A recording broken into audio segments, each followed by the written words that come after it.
Hi, my name is Tomahawk, and today I'm going to tell you about the science fair project I did last year. First, some definitions. Weathering is wearing down off rocks by way of wind, water, and weather. And the three types of rocks are igneous, which is made from molten rock or magma from inside the earth. Sedimentary, which is when materials settle, compact, and are cemented together, and metamorphic, which could start out as any kind of rock, but it is changed by heat and pressure. So, for my project, I tried to figure out which rocks were strongest.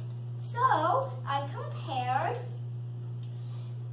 chunks of concrete found around my school playground with rock samples from a local landscaping company.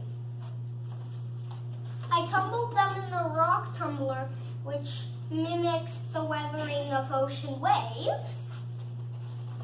And I took them out and measured them each day, and here's a graph of them losing length. The results from strongest to weakest are river rock, concrete, sandstone, scoria, granite. River rock was the strongest.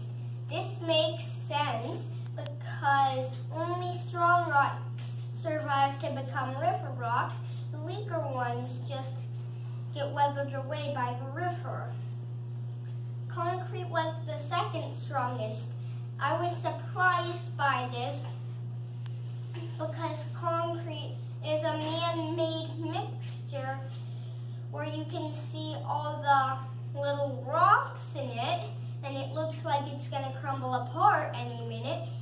But now I know why we make sidewalks out of concrete. If we made sidewalks out of something weak, then it would get weathered, then the sidewalk would get weathered away when people walked on it in the rain, and then we would have no sidewalks.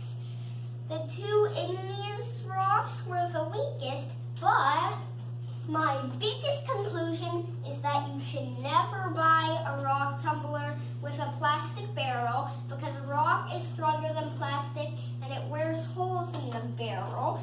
And these places where there's duct tape is where we had to repair the holes in ours.